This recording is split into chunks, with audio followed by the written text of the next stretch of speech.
Hello team, how are you? Okay, so I wanted to talk a bit about the last task that I gave you. Okay, I said that you could experiment with different levels of blues improvisation. So the first one was combining major and minor pentatonics. So that's a great way to make the chords sound in your lines.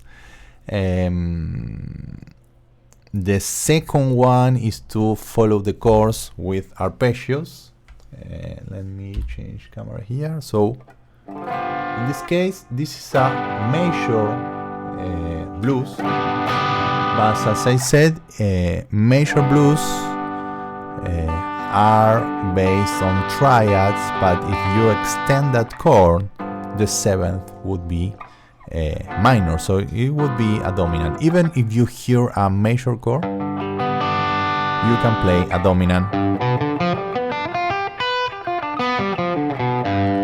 dominant arpeggio. So you could follow the chords with each of the arpeggios. Okay, and then you have the fifth, and you have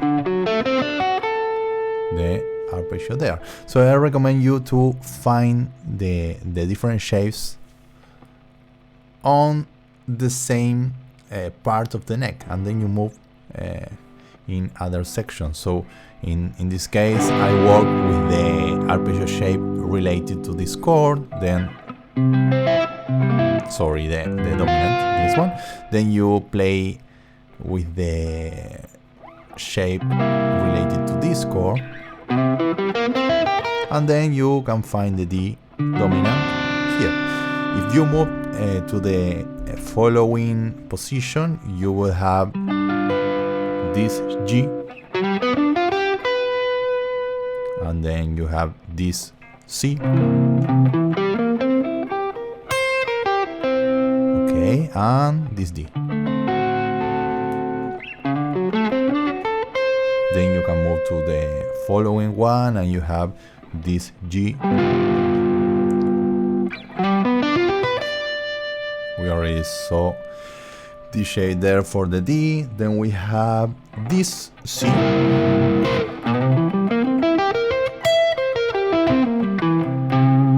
Okay, and finally the D with this shape. That is the most uncomfortable one.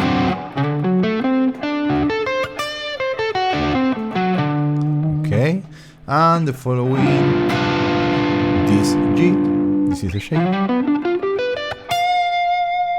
Then we have this C, and this D. Okay, so you can do that all along the fretboard, and then you can practice improvising with them. G, C, okay, D, sorry, C. Then we get back to G.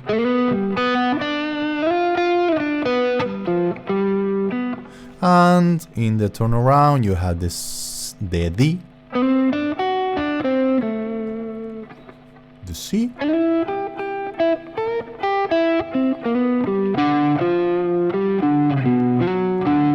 then the D again. So the idea is that you need to be able to visualize these notes, and then you can forget a bit about it and get back to the pentatonics, but target those notes. And one interesting thing is to target this note with bends. So for example, over the G, okay, we know that the shape includes this note. So for example, I like doing this in the minor pentatonic. I like bending. So I bend from the minor third to the major third. And then when I reach the C chord, I bend from this note to this one that is the third, that is part of the arpeggio. So I do, or maybe I can also target this note and do.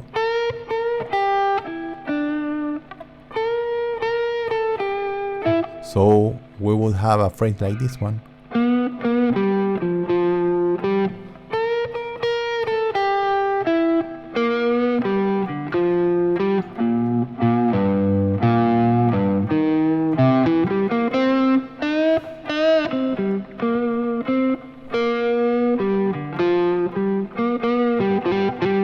Then we have the D, and we can do the same here.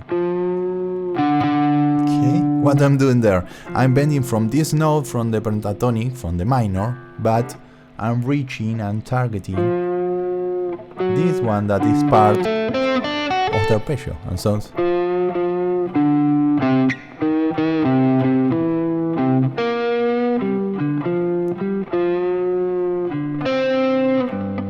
I don't know. I wanted to add this to the recent feedback because I love how it sounds, and I think that is much cooler than only playing the arpeggios or only playing the mixolydians. I think that you need to work on each of these levels or concepts or ways of improvising, and then try to mix them to get cool ideas. So I hope that it helps. Bye bye.